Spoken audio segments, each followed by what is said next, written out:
Channel global science IQ। तो सबसे पहले हमारे सभी प्यारे प्यारे स्टूडेंट्स को हमारा प्यार भरा नमस्कार। कैसे हैं आप सभी लोग? आज हम आपके लिए ऑर्गेनिक केमिस्ट्री का एक नया चैप्टर लेकर के आए हैं, जो कि ये हमारा हाइड्रोकार्बन क्लास 11th का ये चैप्टर है, जो कि सभी वनडे एग्जाम के लिए बहुत ज्यादा कीमती है।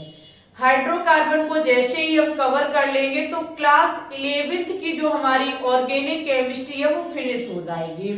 फिर हम क्लास 12th ऑर्गेनिक केमिस्ट्री की तरफ बढ़ेंगे, और जो विद्यार्थी क्लास 11th और class 12th NCERT based chemistry को पढ़ लेते हैं तो ये मान लीजिए वो 100% क्वेश्चन को सॉल्व करके आते हैं, ठीक है। लेकिन इससे पहले आपको पता है कि ऑर्गेनिक केमिस्ट्री की हम आपको बेसिक नॉलेज दे चुके हैं। आज हमारी बारी है चैप्टरों की तरफ बढ़ने की। बेसिक नॉलेज में सबसे पहले हमने आपको IUPAC नामकरण करना सिखाया, फिर हमने कवर की जनरल ऑर्गेनिक केमिस्ट्री, जहां पे बंध विखंडन बताया, बॉन्ड फिजन के बारे में बताया, उसके बाद इलेक्ट्रॉन डिस्प्लेसमेंट के बारे में बताया कि इलेक्ट्रॉन का विस्थापन कैसे होता है, जो कि कई एक इफेक्ट के माध्यम से हमने आपको सिखाया है। Very important and most important organic chemistry का पार्ट है जनरल ऑर्गेनिक केमिस्ट्री। जिन विद्यार्थियों ने वो क्लास नहीं देखी है, ऑर्गेनिक केमिस्ट्री की प्लेलिस्ट में जाइए, 1 बाय 1 करके एक एक सारी वीडियो को अटेंड कर लीजिए, ठीक है। ज्यादा समय नहीं लेंगे, अपने सबसे प्यारे टॉपिक, सबसे प्यारे चैप्टर हाइड्रोकार्बन पे बात करेंगे, ठीक है।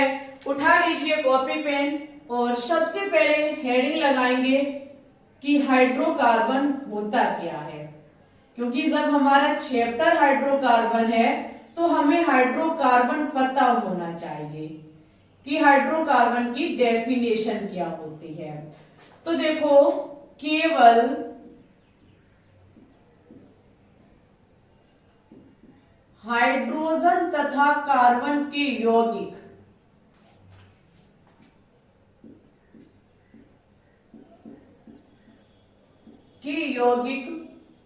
को हाइड्रोकार्बन कहा जाता है।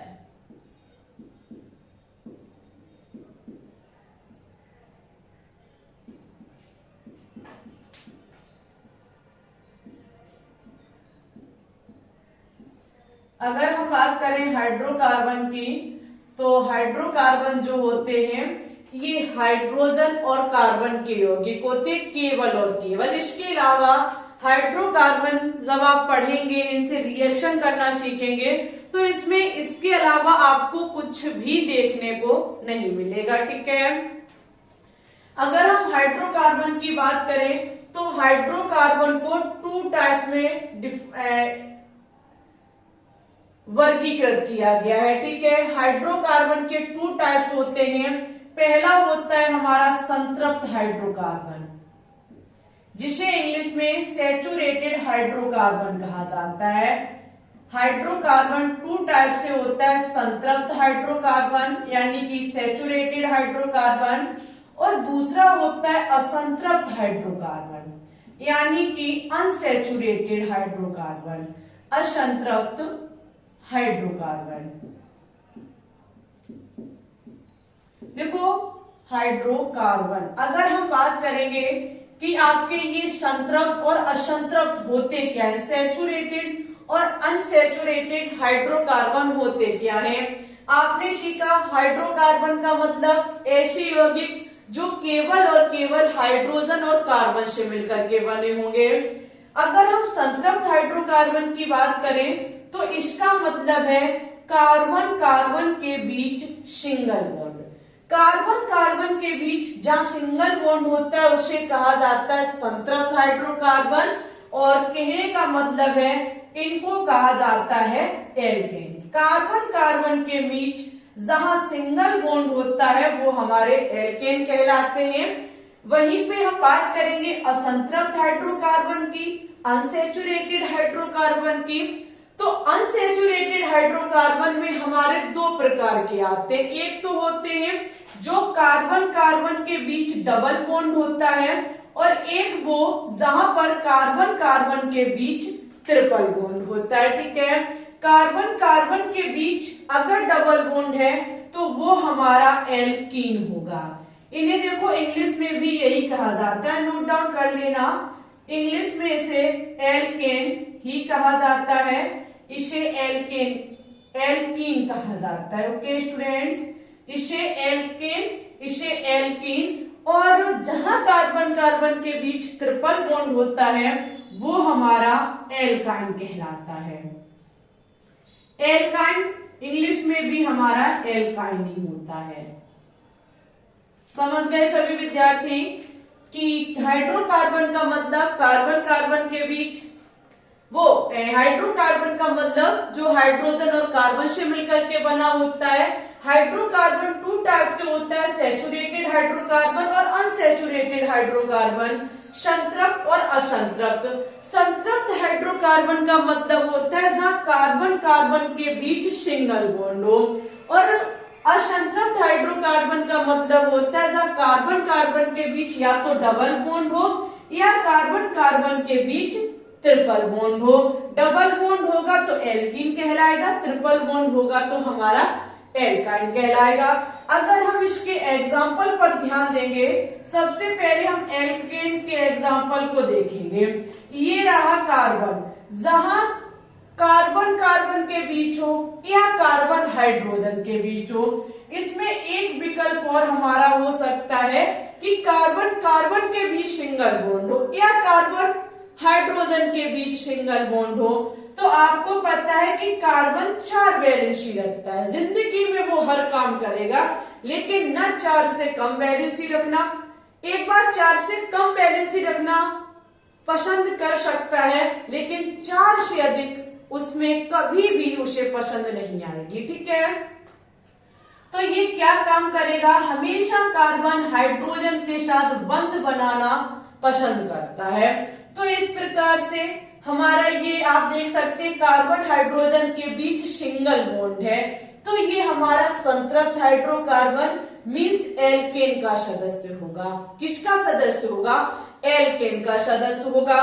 यहाँ पे हम और भी एग्जांपल दे सकते हैं, जैसे अभी ये कार्बन और हाइड्रोजन के बीच सिंगल बॉन्ड था, कार्बन कार्बन के बीच सिंगल बॉन्ड हो सकता है, ऐसा है। तो यहाँ आप देखेंगे इस कार्बन का एक तो बंध बन गया है, अब ये 3 और बनाएगा। वो 3 ये किसके साथ बनाएगा, हाइड्रोजन के साथ। किसके साथ बनाएगा, हाइड्रोजन के साथ। ऐसा ही ये कार्बन करेगा, एक बंध बना लिया एक हाइड्रोजन के साथ, दूसरा भी हाइड्रोजन के साथ और तीसरा भी हमारा हाइड्रोजन के साथ।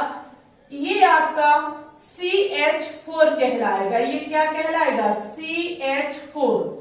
और ये आपका होगा C2H6, 2 कार्बन 6 हाइड्रोजन। ठीक है, जब कार्बन कार्बन के बीच या कार्बन हाइड्रोजन के बीच सिंगल बॉन्ड होता है तो वो हमारा एल्केन कहलाता है। अगर हम एल्कीन पर बात करें, सबसे पहले तो यहाँ पर एक चीज हमेशा याद रखना, कार्बन कार्बन के साथ डबल बॉन्ड बनाएगा, कार्बन कभी भी हाइड्रोजन के साथ डबल बॉन्ड नहीं बनाएगा। समझ गए, कार्बन कार्बन के बीच डबल बॉन्ड होगा, लेकिन कार्बन हाइड्रोजन के बीच डबल बॉन्ड नहीं हो सकता है। तो यहाँ पे एक चीज हमारी समझ में आती है कि एल्कीन जो है वो हमेशा 2 कार्बन की कहानी है। अगर हम एल्केन की बात करें तो ये 1 कार्बन की कहानी हो सकती है, क्या होती भी है, लेकिन ये हमेशा एल्कीन की बात करें तो ये 2 कार्बन की कहानी होती है। अब हम देखेंगे इस कार्बन के 2 बंध बने हुए हैं, 2 और बनाएगा तब इसके 4 बंध पूर्णता हो जाएंगे। और हमेशा कार्बन हाइड्रोजन के साथ बंध बनाना पसंद करता है। इस कार्बन के भी आप देख सकते हैं 2 बने हुए हैं, 2 हाइड्रोजन के साथ बना लेगा। अगर हम इसको लिखेंगे तो ये हमारा C2H4 हो जाएगा। ओके, क्या हो जाएगा, C2H4। एल्काइन में अगर हम देखेंगे तो आप देख सकते हैं कि कार्बन कार्बन के बीच ट्रिपल बॉन्ड, क्योंकि कार्बन हाइड्रोजन के बीच कभी भी ट्रिपल बॉन्ड नहीं हो सकता है। इस कार्बन के 3 बंध बने हुए हैं, ये भाई एक हाइड्रोजन के साथ बना लेगा, इस कार्बन के भी 3 बने हुए हैं, ये एक हाइड्रोजन के साथ बना लेगा, इसको हम C2H2 लिखेंगे। ओके, इतना हमारा कंफर्म होता है कि एल्केन, एल्कीन और एल्काइन क्या होते हैं। तो इसका सबसे मतलब जहां कार्बन हाइड्रोजन के बीच, कार्बन कार्बन के बीच सिंगल बॉन्ड है तो हमारा वो एल्केन होगा।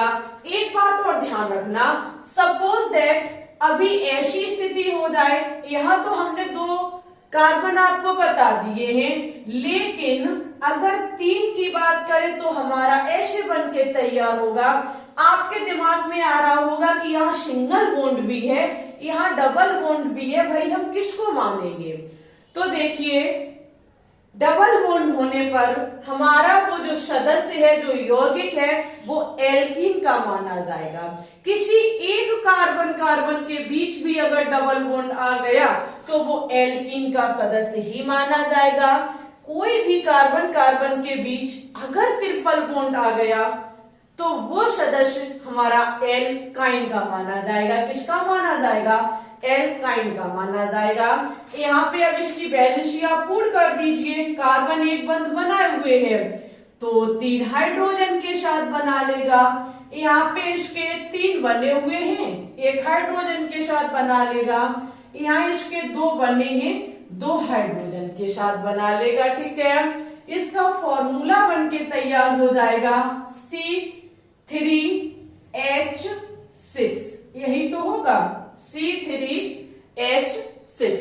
ओके, आप इधर भी ऐसा करना चाहें तो कार्बन कार्बन के बीच कहीं भी ट्रिपल बॉन्ड हो जाए, एल्काइन का सदस्य कहलाएगा। वैलेंसी हाइड्रोजन के साथ इसकी पूरी कर दीजिए। आप देखेंगे यहाँ 3 बंद हो गए, दूसरे कार्बन के 3 और 1 4, चारों वैलेंसी पूरे, इससे हम टच भी नहीं करेंगे। और यहाँ पे एक हाइड्रोजन की कमी है, एक बंद की कमी है, तो हम हाइड्रोजन को लगा देंगे। इसका फॉर्मूला C3 और H हमारा 4 हो जाएगा। ओके, ये होता है हमारा एल्केन, एल्कीन और एल्काइन। अगर हम बात करें कि इनका कोई फॉर्मूला, जो कि जनरल फॉर्मूला हमारा कहलाता है, सामान्य सूत्र कहलाता है, तो सबसे पहले हम देखेंगे एल्काइन का सामान्य सूत्र। सामान्य सूत्र भी लिख दीजिए, जिससे कि आपको ये पता चलेगा कि ये हमारे सदस्य जो हैं, ये जो हमारे सदस्य हैं वो कैसे निकल के आ रहे हैं। तो देखिए, इनका सामान्य सूत्र CnH2n प्लस की 2 होता है। CnH2n प्लस की 2 होता है, जहां पे n बराबर हमारा 1 हो सकता है, 2 हो सकता है, 3 हो सकता है, 4, कोई गिनती नहीं, कहीं तक भी हो सकता है। हम भाई इसे रखेंगे कैसे?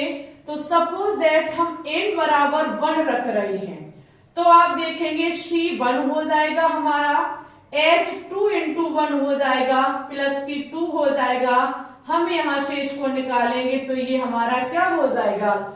CH4 हो जाएगा। क्या हो जाएगा? CH4 हो जाएगा। समझ गए? समझ गए, ठीक है। तो ऐसे ही करके अगर हम 2 रखेंगे तो हमारा C2H6 निकल के आ जाएगा। तो ऐसे करके अगर हम देखें तो हमारी एल्केन की ऐसी कुछ श्रेणियां निकल के आ जाएंगी। हमारी एल्केन की कुछ ऐसी श्रेणियां निकल के आ जाएंगी, ठीक है।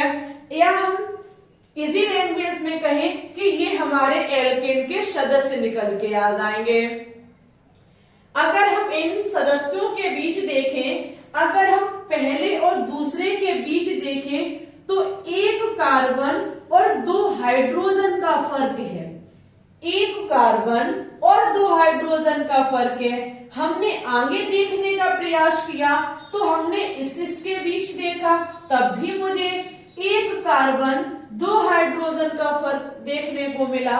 हमने भाई आगे नजर डाली तो आगे भी हमको CH2 का अंतर देखने को मिला। हम अदर सदस्यों को लिखेंगे, जैसे जैसे हम एन के मान बढ़ाते चले जाएंगे हमारे आगे के सदस्य निकलते चले आएंगे।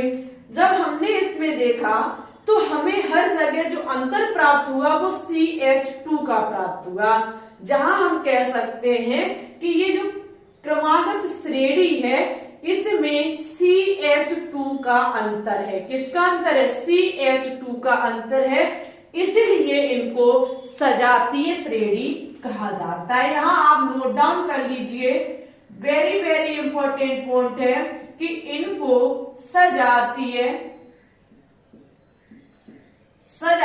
श्रेणी कहा जाता है। क्यों कहा जाता है? क्योंकि सजातीय श्रेणी का मतलब होता है जहां पर सदस्यों के बीच समान प्रकार का अंतर देखने को मिले। आप देख सकते हैं यहाँ हम दो सदस्यों को उठा रहे हैं तो समान मुझे डिफरेंस देखने को मिल रहा है, तो ये हमारी क्या हो जाएंगी? सजातीय श्रेणी हो जाएंगे। इट्स ओके, ऐसा ही हमको यहाँ देखने को मिलेगा। आप लोग ट्राई करिएगा, एक का हमने बता दिया, आगे का खुद से भी कर सकते हैं। अगर हम इसके सामान्य सूत्र की बात करें तो सबसे पहले हम इसका सामान्य सूत्र देखेंगे। किसका? एल्कीन का। एल्कीन का जो सामान्य सूत्र होता है, एक मिनट हम कैमरे पे देख के आएंगे कि नीचे का दिख रहा या नहीं दिखाई दे रहा है।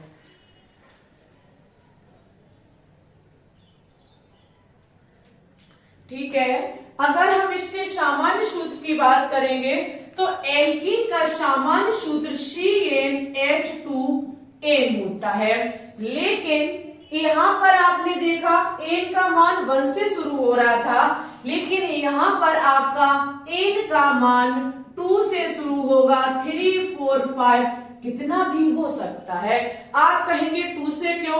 अभी आपने देखा कि कार्बन कार्बन के बीच कौन सा बंध था?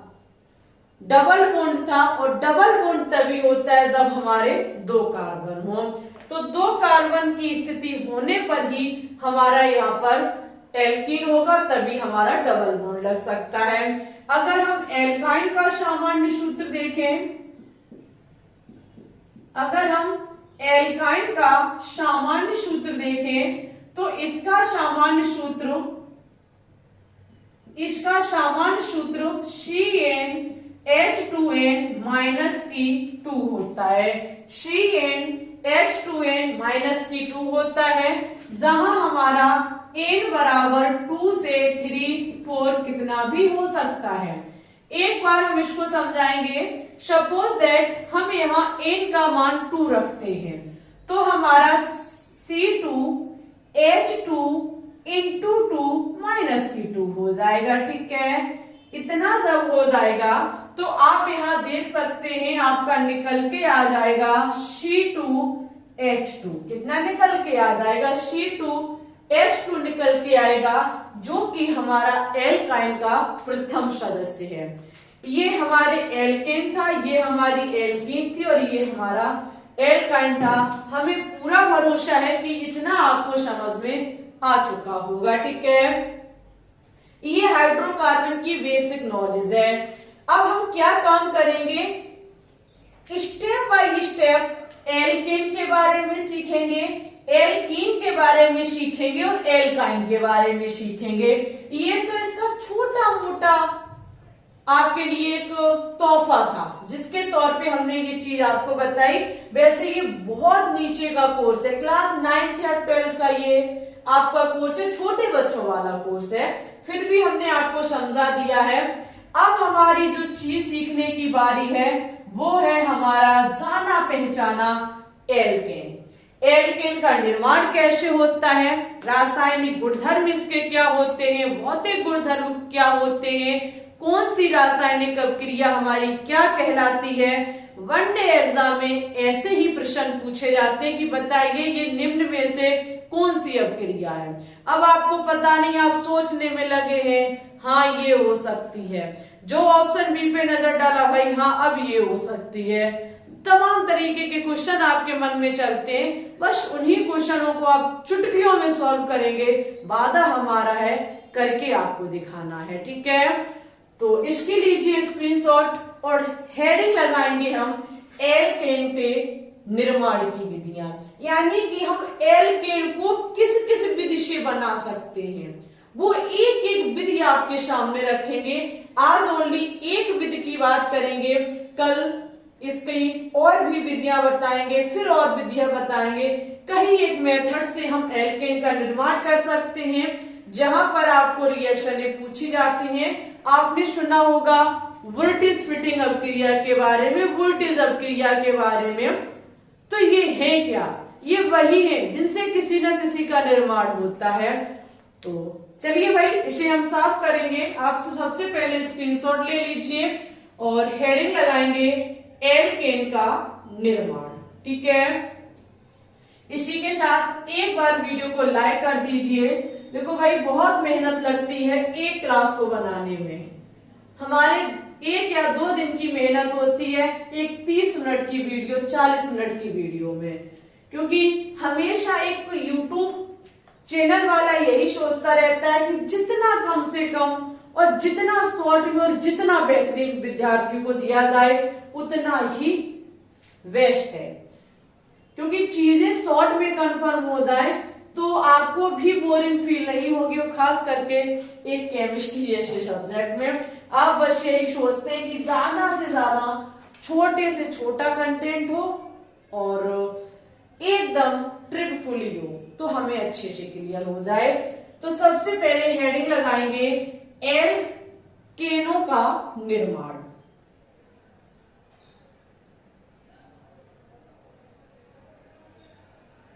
एल्केनों का निर्माण।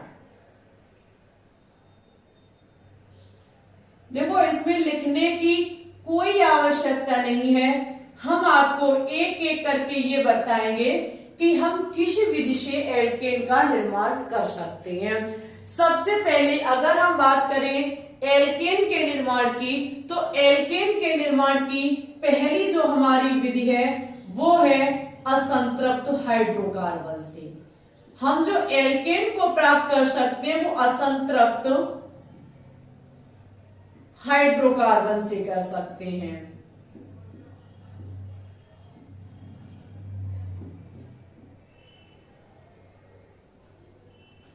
असंतृप्त हाइड्रोकार्बन। अच्छा, असंतृप्त हाइड्रोकार्बन में कौन आता है? असंतृप्त हाइड्रोकार्बन में हमारे एल्कीन आते हैं और एल्काइन आते हैं, एल्कीन आते हैं और हमारे एल्काइन आते हैं। अभी आपने थोड़ी देर पहले सीखा था अनसैचुरेटेड हाइड्रोकार्बन के बारे में, जहां पे असंतृप्त हाइड्रोकार्बन हमारे 2 होते हैं, एल्कीन और एल्काइन। आपके मन में ये भी क्वेश्चन उठ रहा होगा कि ये हमारे असंतृप्त ही क्यों है? एल्कीन और एल्काइन ही हमारे असंतृप्त हाइड्रोकार्बन क्यों है? तो देखिए डियर स्टूडेंट्स, आ माने नहीं और संतृप्त माने तृप्त, पूर्ण तरीके से जो हमारे तृप्त नहीं है उनको असंतृप्त कहा जाता है, अनसैचुरेटेड कहा जाता है। कैसे? यहाँ कार्बन कार्बन के बीच या तो डबल बॉन्ड होगा या कार्बन कार्बन के बीच ट्रिपल बॉन्ड होगा। अब इनकी नैया मुसीबत में होती है। अगर हमारे पास कोई आ रहा है तो भैया इन्हें मजबूरी वश अपने इलेक्ट्रॉन को इधर से उधर विस्थापित करना होगा। ये इसका जो बंध है वो टूट सकता है, और इनकी तो कुछ कहना ही नहीं है, क्योंकि इनके तो 2 बंध टूट सकते हैं। समझने का प्रयास करो, जब ये हमारे रिएक्शन करने के लिए जाते हैं तो इसके बंध टूट सकते हैं, क्योंकि यहाँ 3 बंध है और हम एक बंध से भी तो काम चला सकते हैं। कार्बन कार्बन के बीच अगर एक बंध हो तब भी हमारा काम हो जाएगा, और कार्बन कार्बन के बीच 3 बॉन्ड है तो हम 2 बॉन्ड को तोड़ सकते हैं। तो ये पूर्ण रूप से तृप्त नहीं है, इनके साथ कोई भी खिलवाड़ कर सकता है। लेकिन अगर हम संतृप्त हाइड्रोकार्बन की बात करें तो वहां कार्बन कार्बन के बीच सिंगल बॉन्ड होता है, तो आप उसे कैसे तोड़ पाएंगे? उसका कोई भी ऑप्शन नहीं है, तो वहां एक संतृप्त है, पूर्ण तरीके से तृप्त है। ओके, एक पीछे हमारा पॉइंट छूट गया, एक बार नोट कर लो, अभी मेरे दिमाग में आया। एल्केन को पैराफिन भी कहा जाता है, ठीक है, एल्केन को पैराफिन भी कहा जाता है, पैराफिन भी कहा जाता है। अरे भाई, पैराफिन भी कहा जाता है। देखिए, हम असंतृप्त हाइड्रोकार्बन से कैसे निर्माण करेंगे एल्केन का। सबसे पहले हम देखेंगे एल्कीन के द्वारा एल्केन का निर्माण। सबसे पहले हम किसके द्वारा देखेंगे, एल्कीन के द्वारा, ठीक है, एल्कीन के द्वारा हम निर्माण करने जा रहे हैं एल्केन का, ठीक है। कैसे, सभी को पता है कि कार्बन कार्बन के बीच जब डबल बॉन्ड होता है तो वहां पर हमारा एल्कीन होता है, मुझे इसी से बनाना है एल्कीन। तो यहाँ पे इसकी 2 वैलेंसी है, 2 हाइड्रोजन कंप्लीट कर देगा, इसकी भी 2 वैलेंसी हाइड्रोजन कंप्लीट कर देगा। हम निर्माण करने जा रहे एल्केन। एल्केन का नाम लेते ही हमारे दिमाग में इमेज बन के तैयार होती है कि कार्बन कार्बन के बीच सिंगल बॉन्ड या कार्बन हाइड्रोजन के बीच सिंगल बॉन्ड। तो यहाँ पर अगर एक बंध टूट जाए तो कार्बन कार्बन का क्या हो जाएगा, सिंगल बॉन्ड बन के तैयार हो जाएगा। अगर यहाँ एक बॉन्ड ब्रेक हो जाए तो हमारी यहाँ पर सिंगल बॉन्ड हो जाएगा। जब ब्रेक होगा तो इसे चाहिए हाइड्रोजन, क्यों, क्योंकि भाई इसका भी एक फिर इलेक्ट्रॉन खाली बचेगा, इसका भी एक इलेक्ट्रॉन खाली बचेगा, तो यहाँ चाहिए इसको 2 हाइड्रोजन। 2 हाइड्रोजन का मतलब है कि जब हम इस एल्कीन की क्रिया हाइड्रोजन के साथ कराते हैं, H2 के साथ कराते हैं, तो आप देख सकते हैं कार्बन कार्बन के बीच बचेगा सिंगल बॉन्ड, और जैसा CH2 लिखा हम वैसा ही लिख देंगे। एक बॉन्ड ब्रेक हो जाएगा तो एक हाइड्रोजन यहां जुड़ जाएगी, एक हाइड्रोजन यहां जुड़ जाएगी, जिससे कार्बन की वैलेंसी पूर्ण हो जाएगी, और यहाँ पर इससे हमारा हाइड्रोजन जुड़ गया। हाइड्रोजन के जुड़ने से हमारा भी क्या बन गया, एल्केन बन गया। पहले ये था क्या, एल्कीन था, समझते रहना, लेकिन दिमाग में बात को दोहराइए, क्या यहाँ इसको तोड़ना इतना सरल हो सकता है। यहाँ तो मान लिया डबल बॉन्ड है, हम तोड़ सकते हैं इसको, हम ऊर्जा देंगे, बॉन्ड हमारा डबल बॉन्ड टूट जाएगा, क्योंकि सिंगल बॉन्ड को तोड़ने में आपत्ति होती है, वहां बहुत ज्यादा ऊर्जा की आवश्यकता होती है। लेकिन हम क्या काम करेंगे, हाइड्रोजन इस प्रकार से है ये, हम भाई इसको अलग कैसे करेंगे, हम जब तक इसको अलग नहीं करेंगे तब तक ये एक एक कार्बन से जुड़ेगा कैसे जा करके। एक बात का हमेशा ध्यान रखना, एल्केन का निर्माण करना बहुत कठिन काम होता है, ऐसे नहीं हो जाता है, ठीक है। अब क्रियाएं आपको कठिन लगती हैं, अब नहीं लगेंगी गारंटी के साथ, हम ऐसे पढ़ाएंगे आपको। तो देखो यहाँ पर होता क्या है, कैटालिस्ट आते हैं, कैटालिस्ट का मतलब है उत्प्रेरक। वो उत्प्रेरक काम क्या करते हैं, हाइड्रोजन हाइड्रोजन के बीच का बंध तोड़ने में मदद करते हैं, अभिक्रियाओं को जल्दी कराने में मदद करते हैं, और भी तमाम काम करते हैं। कौन, उत्प्रेरक। सभी ने पढ़ा होगा कैटालिस्ट के बारे में, वह पदार्थ जो अभिक्रिया की दर को बढ़ा देता है, समझ गए। तो यहाँ पर एक चीज याद रखना, जब हम एल्केन का निर्माण करने जाते हैं एल्कीन विधि से या एल्काइन विधि से, तो वहां पर हमारे 3 उत्प्रेरक काम में आते हैं। एक हमारा निकेल है, एक हमारा पैलेडियम है, और एक हमारा प्लेटिनम है। ये हम क्या करते हैं, ये हाइड्रोजन को अपनी सतह पर चिपका लेते हैं, समझे मेरी बात को।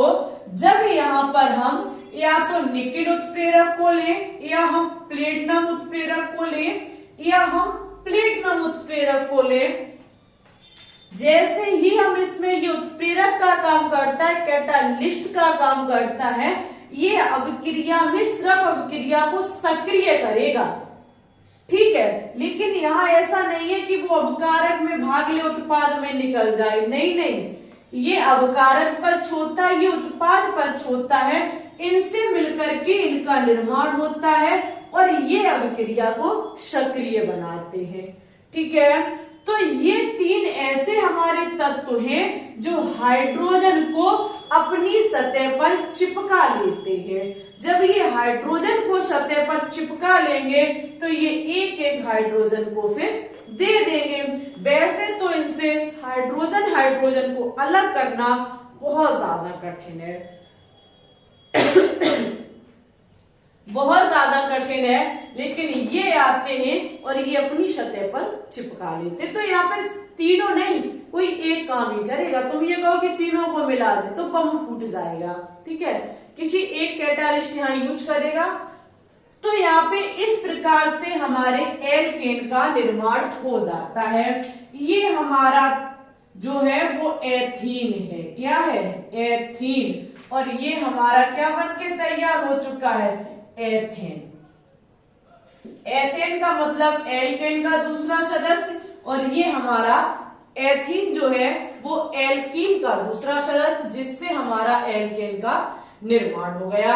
एक बात और ध्यान रखना, अगर हमारा निकिल, प्लेटिनम और प्लेटिनम की हम बात करें, ये किस प्रकार से हम काम में लाते हैं, तो आपने सीखा कैटालिस्ट यानी कि उत्प्रेरक के रूप में ये काम आते हैं। अगर हम निकिल को लेते हैं तो इसे उच्च तापमान की आवश्यकता पड़ेगी, हम आगे अभी लिखा देंगे। अगर हम निकिल का यूज करेंगे उत्प्रेरक के रूप में तो इसे अधिक टेम्परेचर की आवश्यकता पड़ती है, ठीक है।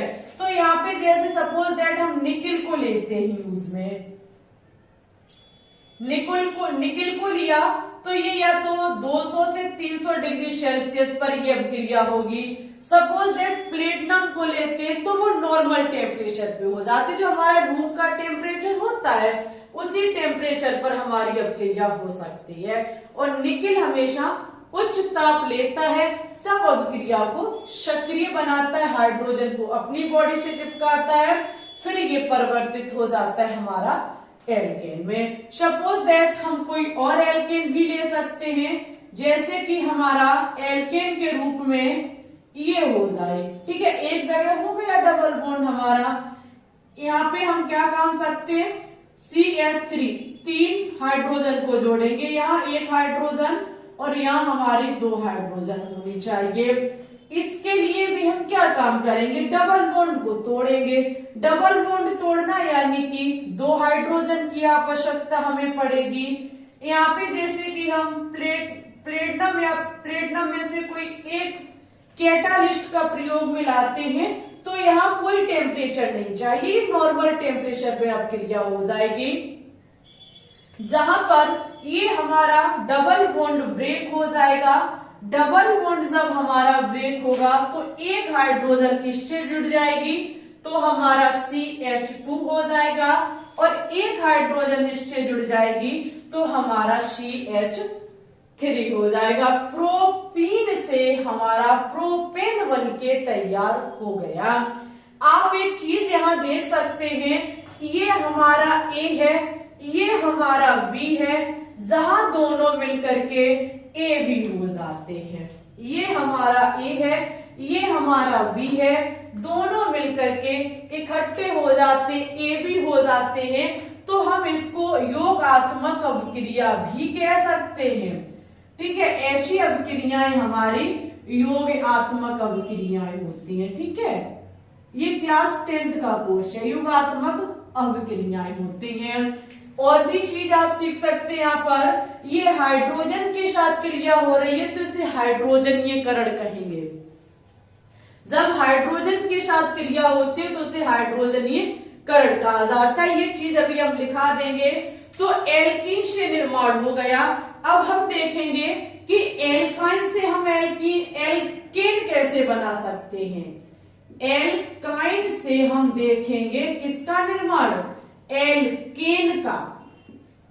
एल्काइन का मतलब होता है कार्बन कार्बन के बीच ट्रिपल बॉन्ड।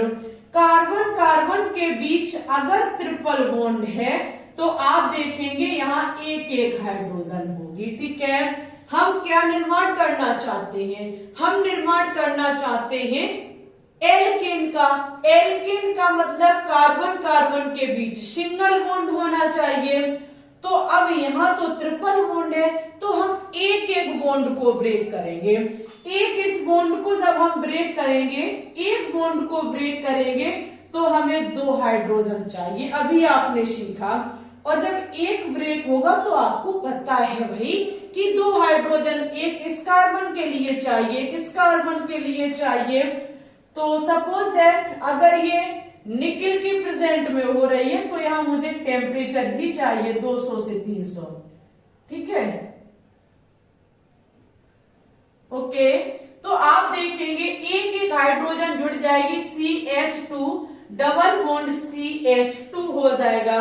लेकिन अब एल्काइन से हमारा एल्कीन बन गया, लेकिन एल्केन नहीं बना, क्योंकि एल्केन हमें सिंगल बॉन्ड चाहिए। तो फिर पुनः से हम हाइड्रोजन के साथ इसकी क्रिया करा देंगे निकेल उत्प्रेरक की उपस्थिति में, जहां टेम्परेचर 200 से 300 डिग्री सेल्सियस होगा हमारा, जहां पर ये इसके साथ जुड़ करके हमारा CH3 सिंगल बॉन्ड CH3 का निर्माण कर लेगा।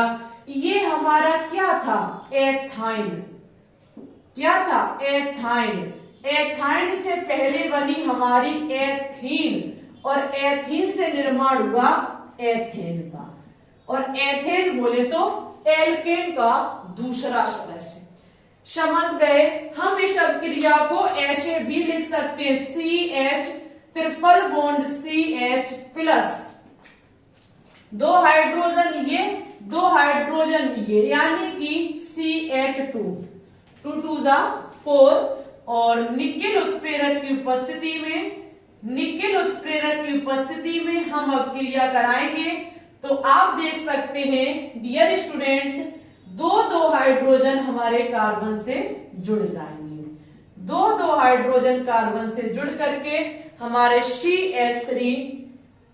CH3 जिसे हम C2H6 कह सकते हैं, जिसका निर्माण होकर के तैयार हो जाएगा, ठीक है। समझ गए। एल्काइन और एल्कीन से हम एल्केन का निर्माण कैसे करते हैं। अब क्रिया एग्जाम में पूछी जा सकती है कि क्या बताइए हम एल्काइन से एल्केन का निर्माण कर सकते हैं, या फिर एल्काइन या फिर एल्कीन से जब हम एल्केन का निर्माण कराते तो यह अभिक्रिया क्या कहलाती है। तो यह अभिक्रिया हमारी हाइड्रोजनीयकरण कहलाती है। अभी हम थोड़े नोट करा देंगे पॉइंट, जो इंपोर्टेंट पॉइंट यहां से बनेंगे। अगर ये चीजें आपको समझ में आई हो तो प्लीज एक बार आप कमेंट बॉक्स में कमेंट करके हमें बता दें कि हाँ जी हमें समझ में आ गई, ठीक है। अब हम इसके कुछ महत्वपूर्ण पॉइंट पर बात करेंगे। तो इससे पहले आप इसकी स्क्रीनशॉट ले लीजिए। महत्वपूर्ण तथ्य लिखे हुए हैं जो अभी हमने देखा था, एल्केन का जो निर्माण हुआ था उसी से संबंधित कुछ इंपॉर्टेंट पॉइंट हैं। सबसे फर्स्ट पॉइंट हमारा कहता है कि मेथेन का निर्माण इस विधि द्वारा नहीं किया जा सकता है। किस विधि के द्वारा, असंतृप्त विधि के द्वारा। यहां पर लिख लीजिए, असंतृप्त विधि के द्वारा आपका मेथेन नहीं बनाया जा सकता है, असंतृप्त, ठीक है, असंतृप्त विधि के द्वारा, क्योंकि वहां असंतृप्त का मतलब एल्कीन होगा या फिर एल्काइन होगा। अगर एल्कीन लेते तब भी कार्बन कार्बन 2 होंगे, और अगर हम एल्काइन लेते तब भी कार्बन 2 होंगे, क्योंकि तभी हमारा एल्काइन ट्रिपल बॉन्ड हो सकता है। और मेथेन में ओनली हमको एक कार्बन चाहिए। तो यहाँ सीधा मतलब है कि हम असंतृप्त, जो आपका असंतृप्त हाइड्रोकार्बन होता है, इसके चलते हम मेथेन का निर्माण नहीं कर सकते हैं। नेक्स्ट पॉइंट है हमारा यह अपक्रिया सवाते सेंडेरेन्स अपक्रिया कहलाती है। Very important and most important point. Dear students, अगर हम असंतृप्त विधि की बात करें, असंतृप्त अभिक्रियाओं की बात करें, तो यहाँ देखो लिखा हुआ है यह अभिक्रिया हमारी सवाते सेंडेरेन्स अभिक्रिया कहलाती है। आगे देखो, निकेल का प्रयोग उत्प्रेरक के रूप में करने पर तापमान 200 से 300 डिग्री सेल्सियस रखा जाता है। अगर हम असंतृप्त विधि से एल्केन का निर्माण कर रहे हैं, तो अगर यहाँ पे हम निकेल का यूज कर रहे हैं, निकेल कैटालिस्ट के रूप में यदि हम प्रयोग कर रहे हैं, उत्प्रेरक के रूप में प्रयोग कर रहे हैं, तो हमको तापमान भी लेना होगा, टेम्परेचर लेना होगा, जो कि हमारा 200 से 300 डिग्री सेल्सियस। अच्छा, कैटालिस्ट काम क्या करते हैं? जो अभिक्रिया कराने में हमें ज्यादा ऊर्जा देनी होती है, वहां पर ये कैटालिस्ट थोड़ा हमारी मदद कर देते, और कुछ नहीं। आगे देखो, जबकि प्लेटिनम पैलेडियम का उपयोग करने पर अभिक्रिया साधारण ताप पर संपन्न हो जाती है।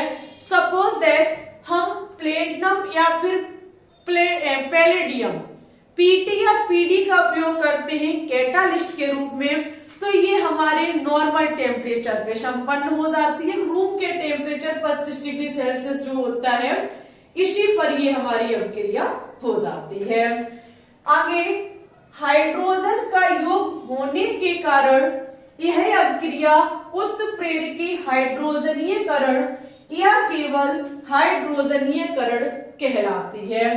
यहाँ पे देखो, आपने देखा था जब हम असंतृप्त मेथड अभी यहाँ लगा रहे थे, तो ये अभिक्रिया हाइड्रोजन के साथ हो रही थी, बिना हाइड्रोजन की अभिक्रिया नहीं हो रही थी, जिसके चलते यहाँ हम इसको उत्प्रेरकी हाइड्रोजनीयकरण कहेंगे, या फिर हम इसको हाइड्रोजनीयकरण भी कह सकते हैं। वनडे एग्जाम में क्वेश्चंस पूछा जाता है कि बताइए, अगर हम असंतृप्त हाइड्रोकार्बन से एल्केन का निर्माण कर रहे हैं, तो ये अभिक्रिया हमारी क्या कहलाएगी? तो यह अभिक्रिया हमारी हाइड्रोजनीयकरण कहलाएगी, क्योंकि यह हाइड्रोजन हमारा अभिक्रिया कराने में मदद करता है, और हाइड्रोजन के कारण ही हमारी अभिक्रिया होती है। आपने अभी एक मेथड ही सीखा एल्केन के निर्माण का। नेक्स्ट मेथड आपको नेक्स्ट क्लास में देखने को मिलेगा। Very important and most important आपका नेक्स्ट लेक्चर होने वाला है हाइड्रोकार्बन का।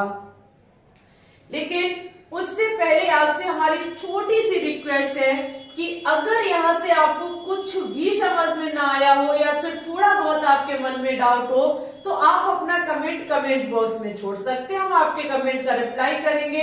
इसी के साथ इस वीडियो को एक बार लाइक कर दें, शेयर कर दें। चैनल पे न्यू है तो प्लीज चैनल को भी सब्सक्राइब कर लें। डेली सुबह 7 बजे लाइव आना कभी ना भूलें, जहां पर एनसीईआरटी बेस्ड और कुछ प्रीवियस ईयर पूछे हुए क्वेश्चंस हिंदी और इंग्लिश दोनों लैंग्वेज में कराए जाते हैं। Very important and most important chemistry के क्वेश्चन सुबह 7 बजे हम लाइव में कराते हैं, तो जरूर से जरूर आए सभी विद्यार्थी।